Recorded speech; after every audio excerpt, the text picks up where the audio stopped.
Welcome back to another episode of English and Beyond. My name is Oliver.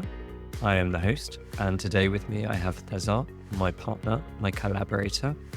If there's anything that you find difficult to understand, then there is a free transcript available for this and every episode at www.morethanlalanguage.com.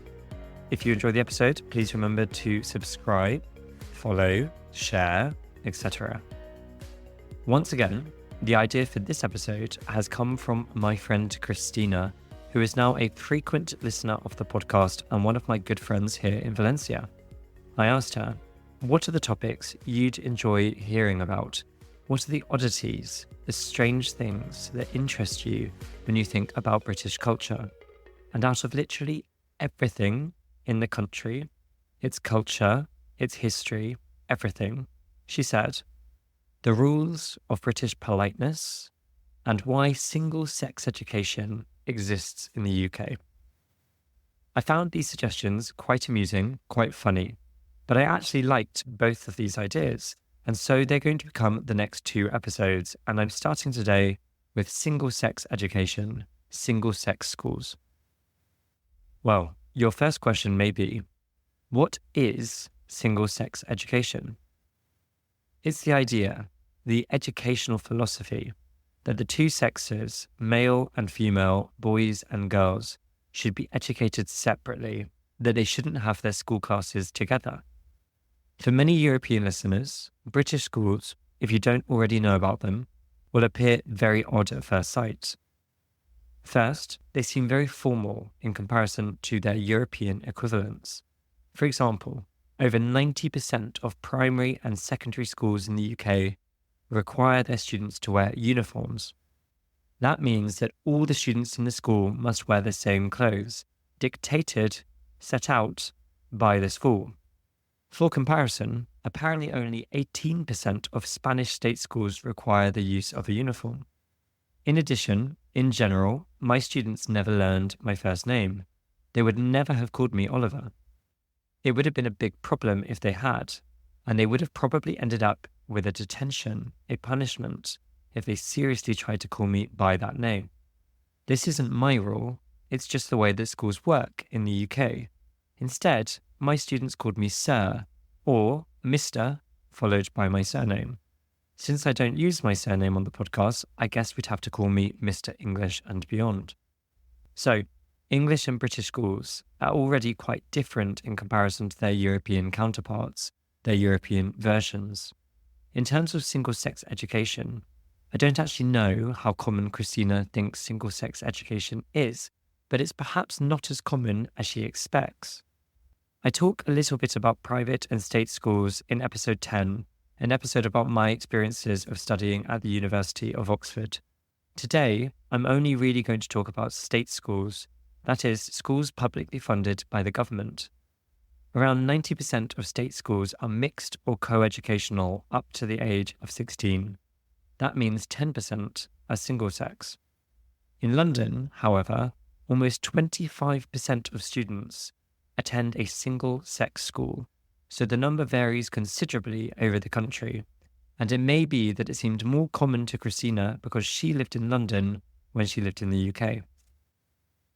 In today's episode, when discussing this topic, I'm going to assume that many of my listeners will be opposed to single-sex education, finding it old-fashioned and bad for children's development. Christina, for example, just couldn't wrap her head around it. That is, she found the idea incomprehensible. She couldn't understand why anyone would want that for their child. So, on that assumption, I'm going to play the devil's advocate. I'm going to make some, though not all, of the arguments that someone who supports single-sex education may make in its defence. Despite having taught in a single-sex school, I'm not totally sure how I feel about it. There are undoubtedly positives and negatives. So what are those arguments in favour of single-sex education? Why do 25% of Londoners, 25% of the inhabitants of a modern progressive city choose to educate their children in single-sex schools? And why did I myself choose to teach in a boys' school? Well, taking that last question first, I actually didn't choose to teach in a boys' school as such. I trained as a teacher at two schools, one of which was a boys' school and one of which was mixed, that is, coeducational for boys and girls. I had actually wanted to teach at an all-girls school as well, but the job that I ended up taking was actually just the first job that came up, the first job that became available, that was at a reasonably located school with the kind of department that I wanted to teach in. I didn't necessarily expect to get this job when I sent in my application, so I didn't obsess. I didn't think too much about whether it was the ideal school for me. But the job vacancy came up, I applied, and I got it. And I ended up teaching there for 5 years. Now, the school that I taught at was all boys, but there was an all-girls sister school nearby. A sister school in this context means a school that has a close working relationship with my school. This is frequently the case in the UK for single-sex schools, if for no other reason than it's helpful for parents who have both daughters and sons. The two schools frequently team up for certain things. That might include a school play, that is, where the schools put on a theatre production of a play or a musical, sports events, and even some lessons in smaller subjects, like Latin, for example. That's because students choose fewer and fewer subjects as they progress through their education. They become more specialist, so the classes get smaller and smaller in most subjects. So to allow small subjects like Latin to run a class, teachers would teach mixed classes of both boys and girls. So, going back to the original question, why would parents send their children to schools that many people would find very old-fashioned? Well, the very first reason is probably that the children graduate with better grades. That's certainly the perception of many parents, and there is some truth to it. Children in single-sex education in the UK do better at school in terms of their results than children in mixed educational settings. That means that single-sex schools obtain better exam results than coeducational schools. However, that's a very simple statement that hides quite a lot of information. It's quite complicated to explore the differences between children's exam results in mixed and single-sex education. It's quite complicated to compare their results. This is partially because children in single-sex education are more likely to have certain characteristics that also contribute to better grades. For example, schools in London, in general, have better grades than schools outside of the capital, and London is where most single-sex schools are located. Also, religious schools are more likely to be single-sex, and for various other reasons, these schools also achieve better grades on average than non-religious schools. So, if we try to make an effort to remove these differences from the statistics and to examine the impact of only single-sex education, although the difference in exam results is smaller than the data initially suggest, there is an improvement in grades for single-sex schools. Perhaps surprisingly, however, that difference is actually greater for boys than for girls. The reason for this grade difference may relate to probably the most frequently cited, the most frequently given reason that parents send their children to single-sex schools, that it provides an education free of the distractions from the other sex. Obviously, this attitude is not very 2024, but many parents worry about it.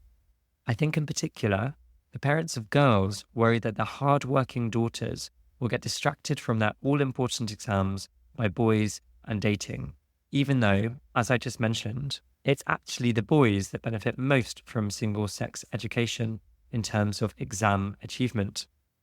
It's true that when I trained as a teacher in the mixed school, the younger boys definitely behaved differently from those boys in a single-sex setting.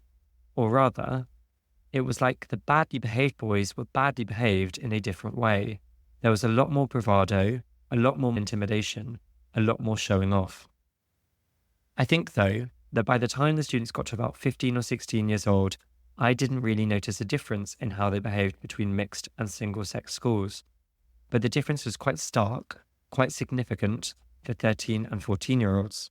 And that's a pretty vital age where students start to create the patterns that will define their first set of exam results.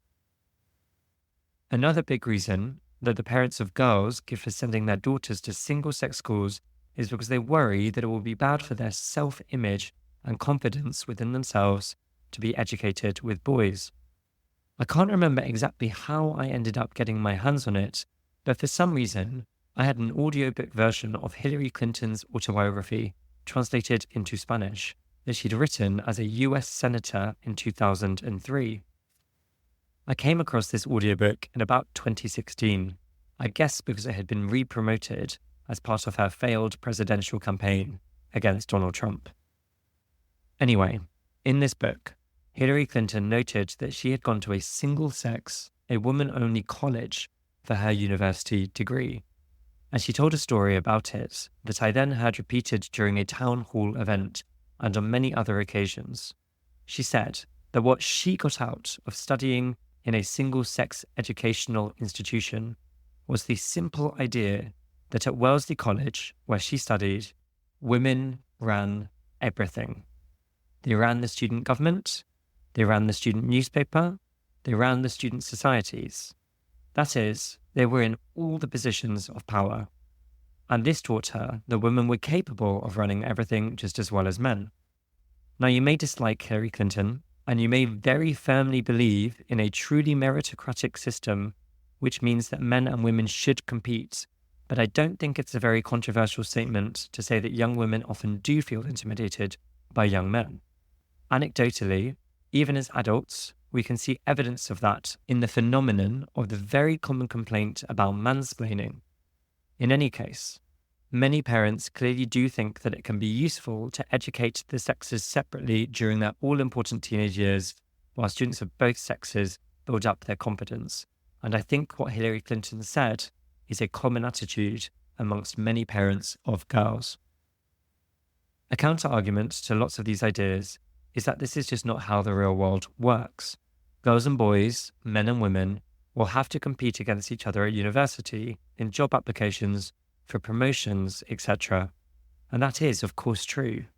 But I also do think that it's beyond doubt that children are psychologically more vulnerable than adults, and therefore there are many realities of life that we protect children from until they're ready to face them. I think it's fair to allow parents the choice to ease that particular transition into adulthood as well. And speaking of parental choice and control, a major reason why many parents send their kids to single-sex schools is the religious aspect. I am not religious myself. I plan to do an episode on religion because I did go to 2 religious schools, one where we prayed and sang hymns and listened to Bible lessons every single day of the week, and one where we did so twice a week from the age of 13. And I have my own views on religion in general, as I will discuss in that episode. But the reality is that there are many religious families in the UK who consider it seriously important that their children be educated separately from the other sex. I think schools like the one that I taught in, where the majority of lessons take place in a single-sex setting, but it's mandatory for some events, some subjects, some training sessions to be shared with boys and girls schools, strikes a good balance of allowing these families the freedom to choose their own school system while ensuring that their sons and daughters do spend time with and learn to respect the other sex. Because this is undoubtedly the worst aspect for me of single-sex education in my experience. I don't know what it's like for girls in all-girls schools, but as someone who attended and later taught at a boys-only school, the misogyny, the discrimination against women I encountered was sometimes stark and unsettling. That is very obvious and very worrying. While not universal, there were many instances, both subtle and overt, apparent, of discriminatory attitudes towards women. As a male teacher, I noticed that I was usually given more immediate respect by students compared to my female colleagues, even when we were saying the exact same thing. Female teachers would sometimes be ignored or challenged in ways I rarely experienced, and the reasons given by the students for this always felt like a deflection from a deeper issue, whether their excuse was about a teacher's voice not carrying as well or an individual colleague's style and personality not resonating with the students, not being to their taste. Female colleagues often shared with me their frustrations at how often their authority was undermined, with students pushing boundaries or outright refusing to follow instructions.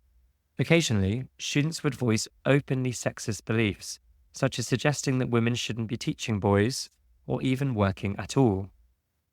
Teaching assistants, who often observed quietly at the back of the classroom, also frequently highlighted to me the disparity in how boys interacted with male and female staff members, and shared with me some of the things that they whispered to each other where the teacher couldn't hear. And all of this confirmed to me that this wasn't just my isolated perception. The difficult truth, however, is that these attitudes weren't created within the school walls. They were brought in from home and reinforced by cultural or family beliefs.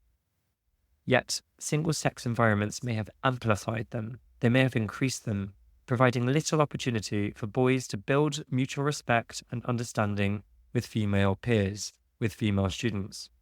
For me, this is the strongest argument for moving towards co-educational systems, not just to address sexism, but to create an environment where boys and girls can learn from and about each other in ways that prepare them better for life beyond school. However, ultimately, I believe that it's fundamentally vital, fundamentally very important for individuals to be able to make choices about their own lives and their children's lives. And for this reason, if no other, I think that single-sex schools should also exist. So, César, you went to a mixed school, co-educational setting, school. Do you think you would have enjoyed single-sex schooling? Not at all. I was actually asking myself many questions while listening to you. One of them was that I was listening very attentively. Well, firstly, in Spain, we don't use that term, one-sex school or single-sex school. We say, if you're in favor of single-sex schools, you say differentiated education. Differentiated? Yeah. And if you are against it, you say segregated education, because obviously segregation has a very negative implication. Oh, I see. Okay, so you can call it either differentiated or segregated. Yeah, depending on your views on the topic. Okay, yeah. I'm slightly nervous. Why?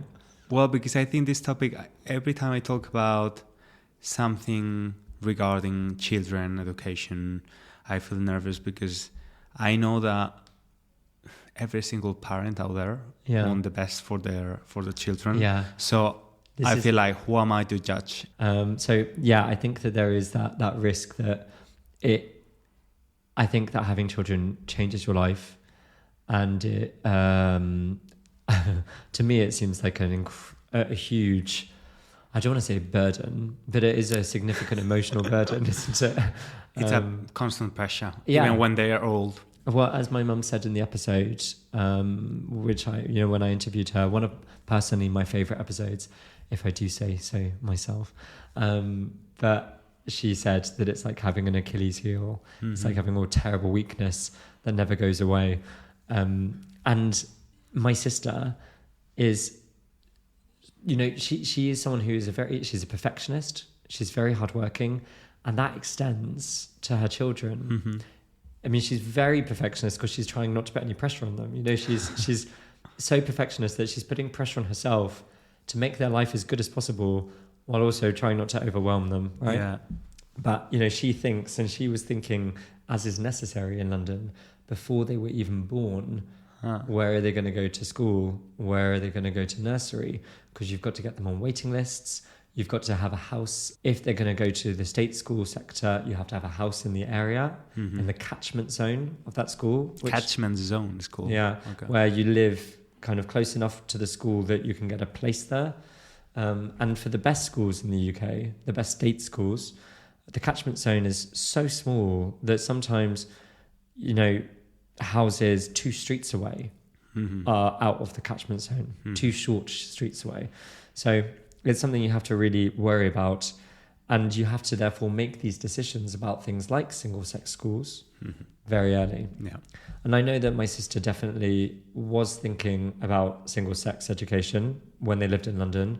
Now they've moved, So I'm not sure exactly what the situation will be. It might be what we can say in English as a needs must situation, where you do what is necessary because you don't have the ideal, range of possibilities open to you. Yeah. But let's go back to the question, because we haven't answered it properly. Do you think you would have enjoyed it? You said no. Why? Not at all. Well, because I think friendships are always important in any stage of your life. I wouldn't have enjoyed only having male friendships, to be honest. And I think that's one of the things that you get taken away, when you are on a single-sex school. You only have friends with guys or with girls. You are only friends with guys or girls, or you only have friendships with guys or girls. I don't think that's quite true, but it is true that you have to make more of an effort. Yeah, but me, thinking as a very shy guy, little boy, I wasn't the typical child who would have enjoyed doing extra curricular activities where I could meet girls. Yeah. So I'm glad I met boys and girls when I was little, and it was everything was quite mixed. So when I was at school, I actually didn't really talk about it in this episode because, it's always time limited, but I went to a single sex school until the sixth form. So up until the age of 16, it was single sex. And then they did the worst possible thing where there were like 120 boys in my year, and they added when we're 17, like 15 girls. Only 15? Yeah, 15 or 20 girls. So as you can imagine, that is terrible for those girls, I think, because you're coming in, all of the boys know each other, and they wildly outnumber you. So I think that is a really, I don't know, it's kind of like it must have been a horrible experience for lots of those girls. But up until the age of 16, as you implied, I had female friends, definitely, but I got them through extracurricular activities. I used to swim a lot. I used to swim 5 times a week. And so I would meet the girls at training sessions. Yeah. But it's true that I generally, as a teenager, and now still probably, generally prefer hanging out with girls and women than boys and men. I guess it's a little bit different now that I'm older, but when I definitely would have liked to have girls during my education because I enjoyed spending time with them. But I think even in a single-sex school, you find people that are your friends. I mean, I had 2 groups of friends, basically, which were the gays and the geeks. There was a little bit of overlap. But yeah, so I mean, you find your people like you do in every group. Yeah, of course. Yeah, but I mean, I think it's just like, as a Spanish person especially, because we come from a dictatorship, and it was, I think it was forced, the segregated or single-sex education. I was wondering how you were going to connect those. Okay. And the curriculum was different as well. So the girls would study things that were very girly, like household chores. Well, that was called chores. Called home economics. Yeah. In the UK. But and actually, the guys or the boys would study a different curriculum. Probably things like woodwork. Yeah, or maths. Things like that. Oh well, that's obviously not ideal. But we had that here too, without a dictatorship. The girls would learn home economics, but now you don't get home economics taught in school, but instead there's a subject for cooking essentially called food technology. It's called food technology. Yeah, and they are taught how to cook. Yeah. Why that name though? Well, because it's technology, because I think technology literally in the Greek, the techno bit means skill. Okay. And logos will be like word, argument, speech, logic. So it's kind of like learning the skill of cooking. Okay. I think it's quite, splitting hairs with that name. But I think it's the same as IT, stands for information technology. Okay. Food technology. Interesting. So they called it food tech. But food tech, interestingly, at my school where I taught, was during the time that I was there, it became the biggest optional subject at school. So it went from being a tiny, tiny subject only a few years ago to becoming the biggest choice, because you have to do maths, you have to do English, you have to do either history or geography, you have to do a modern language. and then you have certain subjects to choose. Yeah, I guess one of the benefits of single-sex education is with these kind of subjects or modules. If you're in a mixed school, and if you see that in that group there are 20 girls and only 5 guys, you will feel more embarrassed to join, because of all the gender stereotypes. So that's one of the things that, are beneficial from single-sex education. I think, after knowing your experience, I can see how there are so many advantages as well. Well, I was going to ask you, if you had a child, would you send them to a single-sex school? Let's say I really wanted to. And would it make a difference to you if you had a son or a daughter? Yeah, I asked myself while listening to you earlier. Well, you asked me if I were a father, would I send my child to a single-sex school? I don't think so, but I would be more willing to do it if I had a girl. Yeah. For the reasons that we talked about, because I think the girls are still slightly behind in terms of, confidence. I mean, I don't know, newer generations. It's weird. You're probably you were in touch with girls, but it's weird because I actually think a lot of the time girls are way more developed, aren't they? They grow taller more quickly, and I don't think it's controversial to say that girls generally mature emotionally quicker than boys. Like, I think 11-year-old girls are more mature than 11-year-old boys in terms of how they can respond to class material. You can have a much more serious discussion in a class with girls than with boys, I think, when they're very young. A lot of the time, one of the arguments I heard people saying at school was that we should have mixed education because the girls will be a good influence on the boys. And I always found that, an argument I think is probably true, but I also think, why should the girls have to limit themselves potentially for the boys' benefit? Yeah, and lower their or lower the average, of what you should be able to achieve. Yeah, and just make life more difficult for themselves in school, like have to put up with. It's difficult because the examples I have are from a boys' school where girls sometimes go in, but there would be catcalling, there would be kind of like shaming about how they dressed, or lots of attention put on how they dressed. And the girls would come in and there'd be very few girls there, and all of the boys would be staring in a way that wouldn't happen if there were an equal number of boys and girls and it was an everyday occurrence. So it's really hard for me, from my experience, to know what it would be like in a mixed school the whole time, because I went to a boys' school where there were very few girls in the 6th form and it was very hard for them. And then I've taught in a boys' school where when the girls came in to have lessons or to come in for like the school play, that was hard for them as well. And maybe it would be better in a truly mixed environment. Yeah, because the thing is, now that you were talking about this, I thought, well, what is education? I think there are 2 different views of education, with children and teenagers. You can view it as a way, like a system where you get a person and you make them excel and be as educated as possible, or you see it as a process where they learn soft skills and they get ready for life. In the second case, I think mixed education is better. In the first case, it's probably better at single-sex education. Yeah, that's actually, I think, very interesting, and probably a good summary of how many people would feel about it. That from a purely academic point of view, because as I said, the kids, when they are in single-sex education, they perform better, but it possibly is worse for their soft skills. I'm sure there are loads of studies, and we are certainly not going to be able to conclude decisively in a 30-minute podcast. So thank you very much, César, for your thoughts. And thank you, listener, for listening. Please give me 5 stars and share the podcast. And I hope that you enjoyed it, Christina. Thank you very much. Bye-bye. Bye.